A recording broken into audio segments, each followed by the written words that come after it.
Dr. Philbert Aaron does not seek renewal of contract as ALBA coordinator. He describes the Dominica-Venezuela relationship as solid. Dexia donates $61,000 worth of tools and equipment to farmers. And a local artisan travels to London for the first ever Commonwealth Fashion Week. Welcome to the Channel 5 News. I am Idona Jean-Baptiste. Details of these and other stories coming up. M&J Covering is the producer of designed galvanized and galvalume in Dominica. They design to your specifications, color and length, 4 styles of galvanized and galvalume pre-painted roofing sheets as requested, and supply all your galvalume accessories. M&J Covering helps you control spending and reduce waste. At M&J Covering, they are also equipped to build your roof to precise standards anywhere on island. So come to M&J Covering at 1 Mile in Portsmouth or call 445-5001-275-5003 today.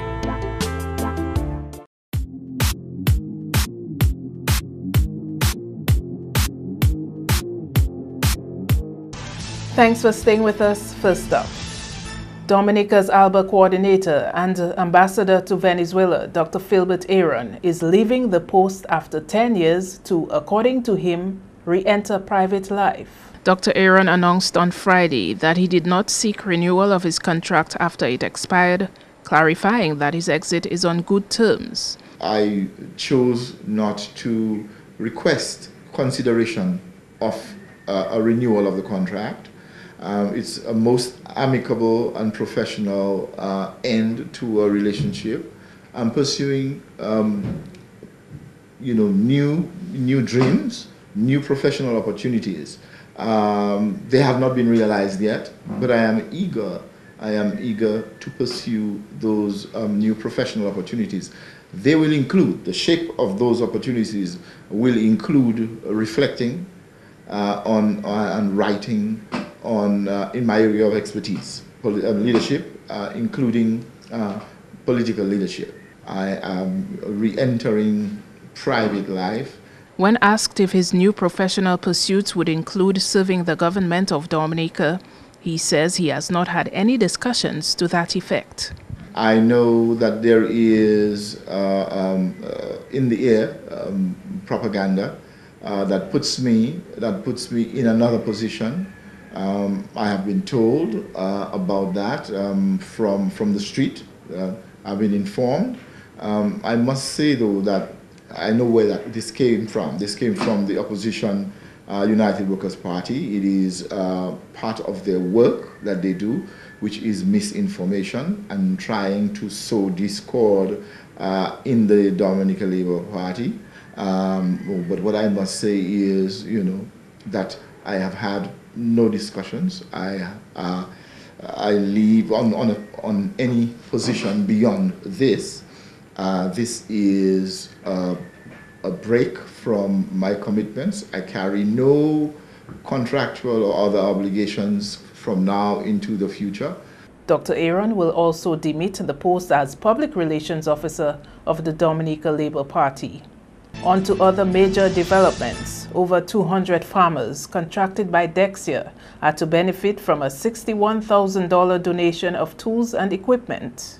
The donation came under the Dominica Emergency Agriculture Response DARE project, which is being executed by Propel, the promotion of regional opportunities for produce through enterprise linkages.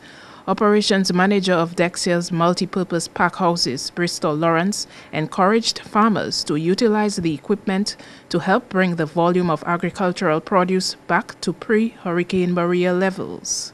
These tools and equipment are very important to enable our farmers to regain and surpass the level of production which we had obtained post-Hurricane Maria. We are therefore encouraging the farmers and the recipient of these tools to take very good care of those equipments. Prior to Hurricane Maria, we have partnered with Propel for the development of a fresh produce brand for Dominica export. This brand, we hope, will enable us to increase in the recognition and sale of Dominica fresh produce on the regional market. We have already started piloting this brand on the Barbados market, and we have already begun to receive some positive feedback prior to Hurricane Maria. Since the passage of Hurricane Maria, we have a shortage of produce, so we are now in the process of rebuilding so that we can resume our export to the volumes that we had prior to the hurricane. Lawrence says the company is looking for more farmers to take on a wider variety of crops to help bolster the range of produce being exported. Our production support program, which we run through the operations of the pack house, we are engaging in the contracting of farmers for a number of crops. So we have dashing, plantains, yams, hot peppers, and cucumbers. So farmers who are out there and who are interested in this program, we would ask you to make contact with us, make contact with our extension, so that you can be able to produce for us on a contractual basis. The whole reason behind this is that we're trying to get farmers at a level where they can obtain certification, because the objective of the pack houses is that we would be able to export crops that meets the level of certification. In other news, a local artisan who has represented Dominica at the first ever Commonwealth Fashion Week in London has described the event as an eye-opener. Andrea Louis tells us more.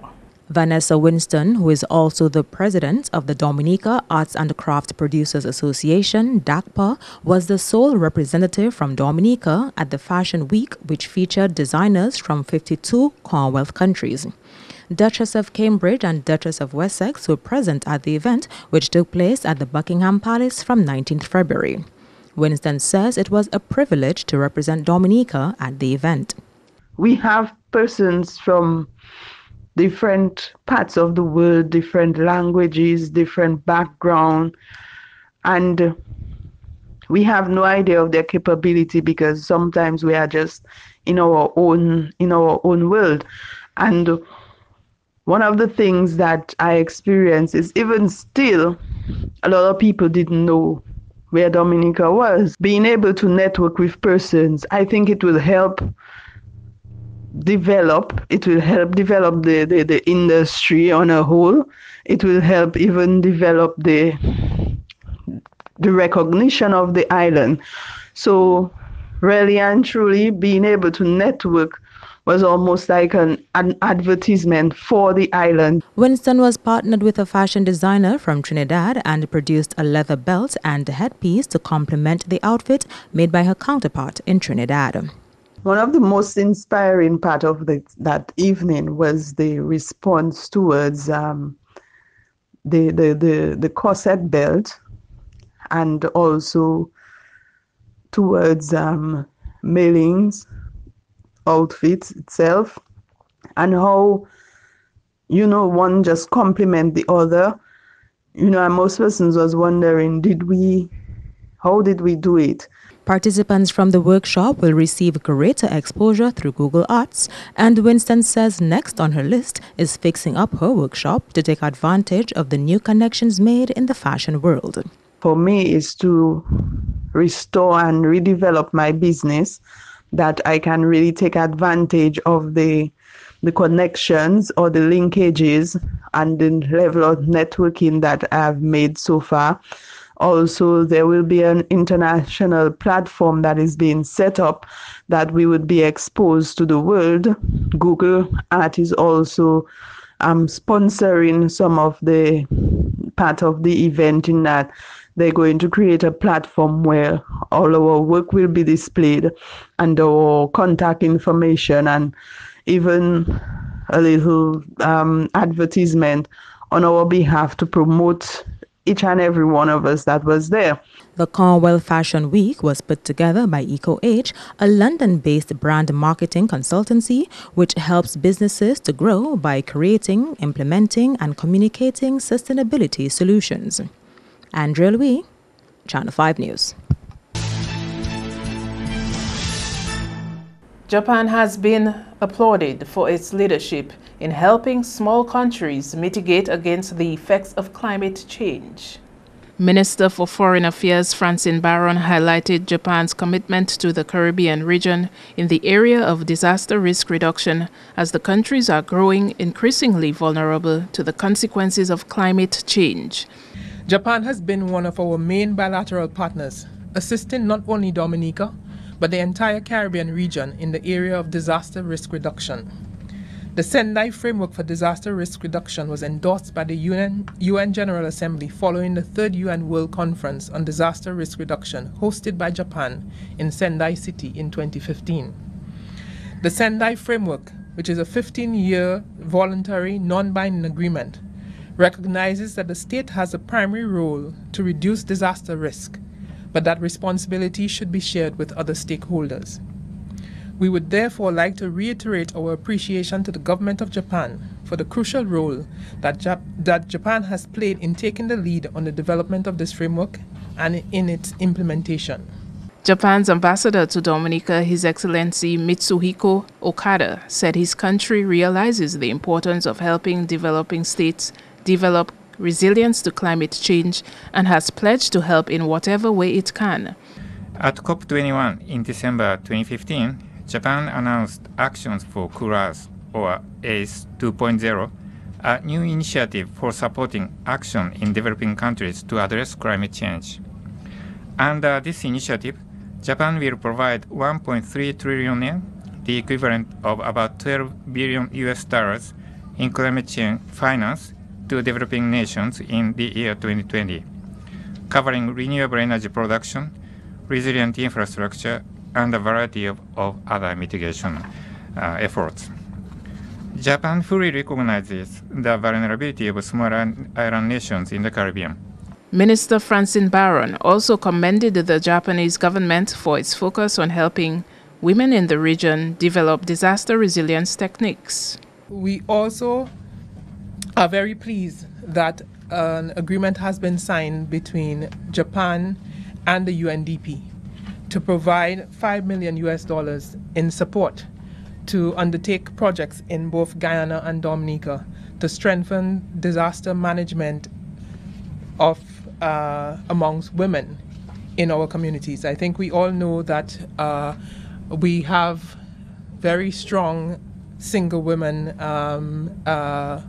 households in Dominica, many women who are involved in small businesses, and they need to be able to ensure that their businesses and their livelihoods take into account the necessity to be resilient where disasters are concerned. You are watching Channel 5 News. Stay tuned. We'll be right back. Rudolph Thomas Enterprise in Portsmouth, your suppliers of building materials and hardware products. Over 20 years experience in the business. Rudolph Thomas has lumber and plywood, galvanized and fence pipe. Check out Rudolph Thomas for ceramic and vinyl floor and wall tiles, nails, nuts and bolts, paint and painting supplies. And check out their line of electrical and hand tools. Go now to Rudolph Thomas on 1240 Bay Street in Portsmouth.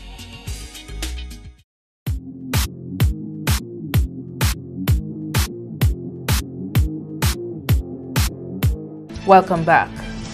Outgoing ambassador to Venezuela, Dr. Philbert Aaron, says Venezuela-Dominica relations remain stable. He was responding to questions about the status of relations between the two countries amid political turmoil in Venezuela last year. Aaron pointed out that Venezuela's most recent show of support to Dominica is an enormous contribution to the island's economy.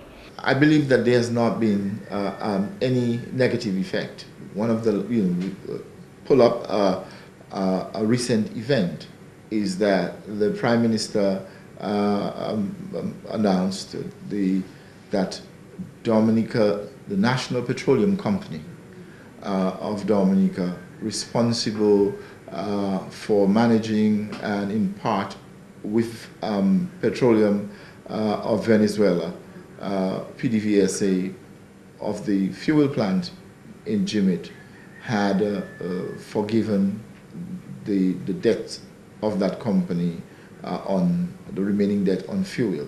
That's an enormous contribution. That's a post-Maria event. I use that as an indication of the continuing commitment of Venezuela to Dominica. While he says it would be inappropriate for him to comment about what he would like to see a Dominica-Venezuela relationship look like in the future, he said that relationship is on strong footing. The understanding that I have now of Dominica's relationship with Venezuela allows me to say that it is that relationship is on solid ground.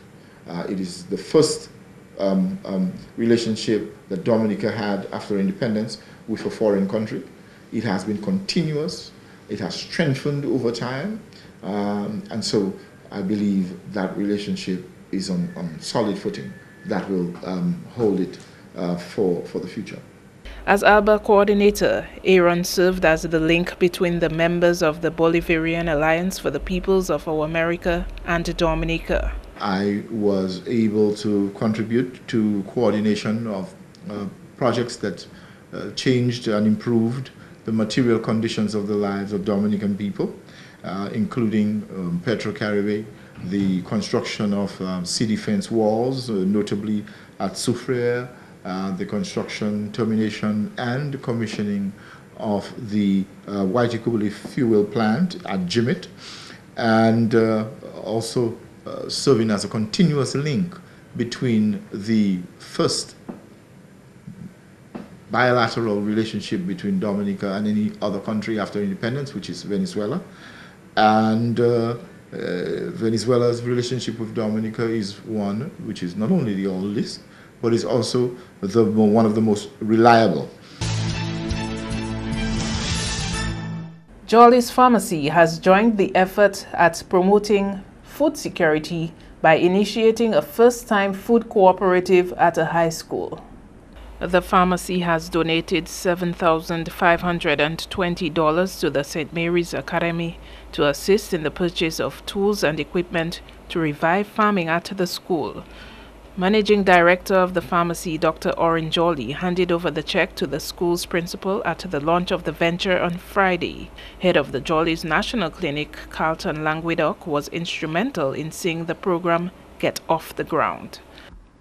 The project has been conceptualized to create a business venture to students through agriculture, creating practical farming experience, sales and marketing skills, bookkeeping skills, and a sense of business ownership.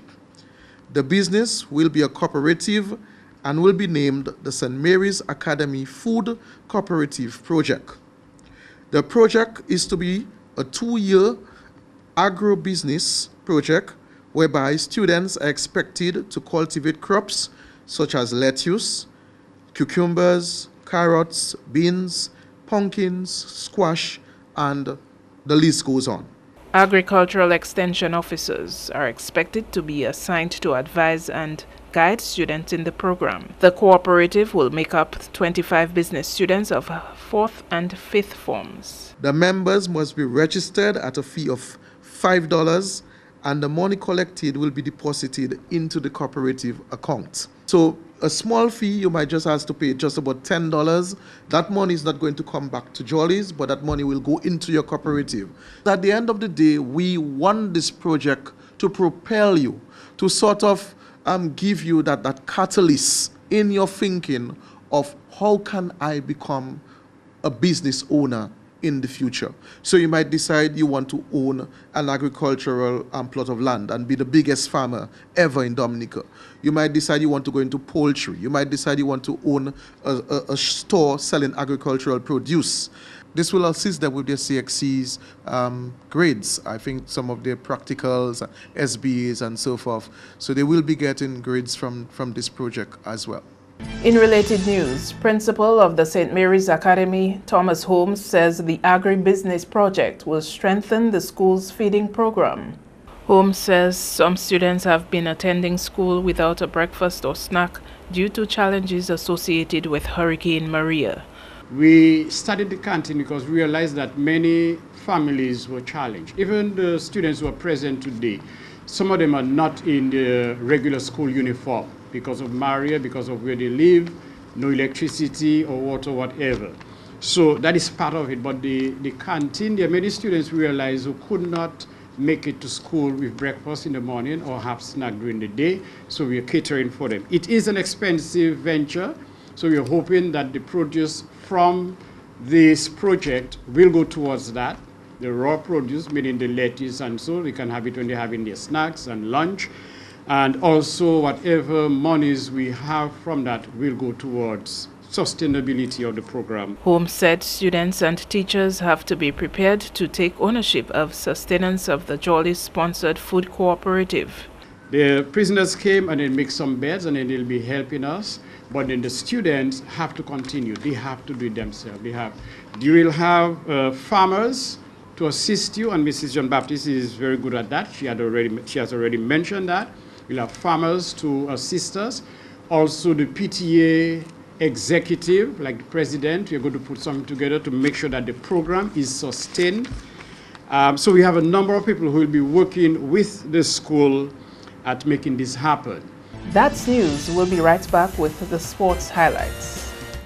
Do you need more cash for that home improvement? Then come to Fast Cash, where we give you more. At Fast Cash, our customers get more funds and more time to repay. But wait, can't come to us? We'll come to you, and our mobile officer will get you on your way. Small businesses, consumers, and taxi owners. Fast Cash has more for everyone. Simply call or visit any of our locations for more. Smarter, faster, better. Fast Cash. Terms and conditions apply. Les moun ki ni TB estene e ben tousse, moun ki en bonne santé oli wen ka respire se vermine la. Moun ki pa ni bon tempérament kon sa ki ni maladie HIV, alcool, ka fumé, ti mamay e grand moun bien sensible pour ces maladies ça là. Moun ki ka tousse ni pou prendre précaution le yo en parmi moun en place publique. Couvert bouche ou le ka estene e tousse.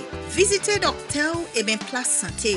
Fini tout traitement yo ba ou sa joindre guérison et puis maladie TB. En responsabilité ou aider du bout de maladie TB et HIV, protéger corps et les autres.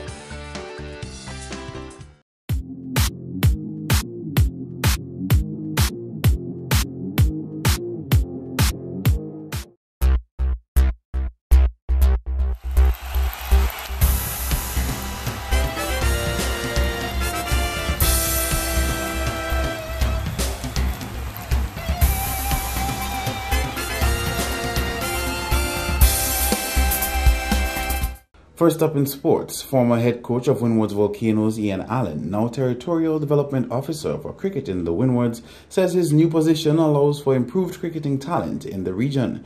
His comments follow Windward's Volcanoes' recent victory at this year's Super 50 Cup. I think my role allows me to obviously create a lot of development program in the Windwards from the youth level come right up to the franchise level, which acts as a feeder program for our elite players in the Windward Islands. And obviously this will depend on a lot of coaching education, which I think need to be improved on. So we're trying to get as much qualified coaches in the Windward so that we could have coaches attached to all our young upcoming cricketers. And it's basically a revelation that the comments that Atana has made in terms of one-on-one coaching. So the more qualified coaches we have, we'll do more one-on-one coaching, because sometimes you may have enough time to have a group coaching. So it's important that we focus on these areas in terms of development, and we continue to develop the under 15 for the under 17, the under 17 for the under 19, and the under 19 for the senior Volcano team. So if we do that, we have a wider pool of players, so whenever somebody is injured, we have somebody to fit in as good as that person to continue our success. Meantime, Allen recalls his former team's victory in 2013, saying they played similarly in 2018. I think it was a good win, especially the way the team started and stuff. Obviously, while I was there, that's probably how Windward used to be playing their cricket. Obviously, basically because of the fact that, as some of the players mentioned, not enough match practice or match situation going into the tournament.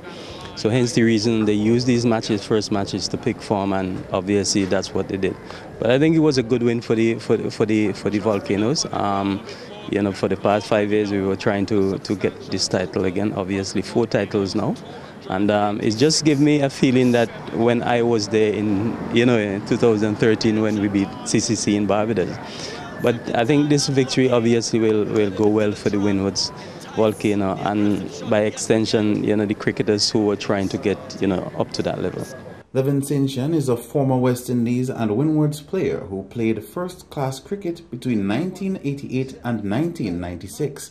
His career in List A cricket spans from 1988 to 1998. He also played 2 tests where he took 5 wickets and scored a total of 5 runs.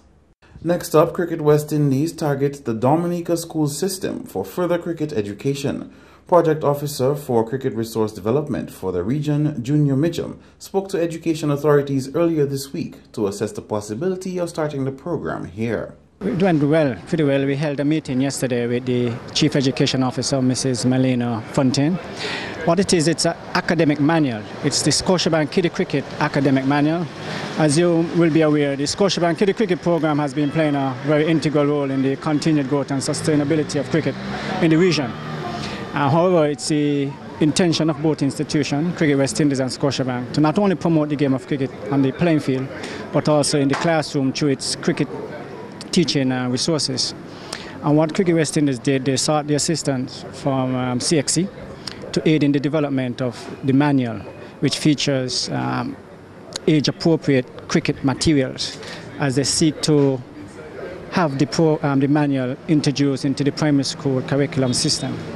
What's going to happen, Cricket West Indies is going to have an official launch of the program on the 13th of this month in Trinidad, where they're going to invite government officials from within the Ministry of Education to be a part of the presentation as they seek to strengthen their relationship with the government officials in their endeavor to have the manual effectively launched in the primary school through its curriculum system.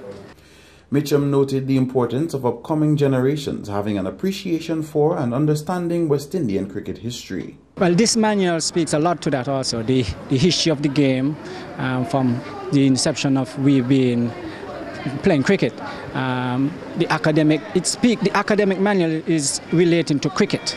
The terminologies, the pictures in it, and it's hoping to captivate the attention of the students. Because a lot of students, they might be academically sound, but not sporting-wise. So you're hoping that you'll capture those persons who is academically sound in terms of the cricket, and the ones who are good in cricket to get the attention also regards to the academics, to draw them to understand, because some people learn in different ways. So this might help them to, or the teachers may help to captivate their attention through this manual. Still with cricket, we can tell you that West Indies A completed a 3-0 whitewash over England Lions in the unofficial test on Thursday. Jamel Warrican capped an impressive personal series best with a haul of 11 for 88, giving him 31 wickets over 3 matches at an average of 8.96. Taking a look at the highlights, we can tell you that West Indies A won the toss and batted first and was bowled out for 236 in 76.2 overs.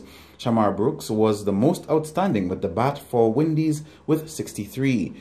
Shakib Mahmood took 3 for 50 and Jack Leach 3 wickets. In reply, England was limited to 102 all out in 54.1 overs. Hasib Hamid scored 48. Jamel Warrican continued his good form to snatch 6 wickets for 33 runs, while Rakeem Cornwall took 3 for 46. In a second innings reply, West Indies A declared on 273 for the loss of 9 wickets. Jamar Hamilton contributed a well-deserved 79 to help prop the score. Shane Dorich closely supported with 71. However, Dominic Best was the most outstanding with the ball for Lions when he took 5 wickets for 88 runs. Targeting 408 to win, England was reduced to 195 in 70.3 overs, with their highest scoring batsman being Hasib Hamid's 26. Warrican went through the Lions batting order and bagged 5 wickets for 55 runs. So the final scores in the third test between West Indies A and England Lions: West Indies 236 and 273 for 9 declared, Lions 102 and 195 in 70.3 overs. West Indies A won by 212 runs. And 2 Dominican fencers will make history for Dominica when they take part in an international competition this month. Khalil Ali Shaw and Ethan Yankee will compete in the 2018 Pan American Cadet and Junior Fencing Championship carried for Costa Rica between March 3 and 9. This will be Dominica's first entry into this level of competition and is the only CARICOM country represented in this category. However, Cody Morris was Dominica's first senior level competitor in that event back in 2016. The two junior fencers are expected to come up against other athletes from the United States of America, Canada, Argentina, Brazil, and Cuba. The fencers will be accompanied by Dominica Fencing Association Secretary Jacob Alishaw. The senior championship is carded for Cuba in June of this year. That's all the sporting highlights for now. I am Kenny Williams. Be sure to join us next time.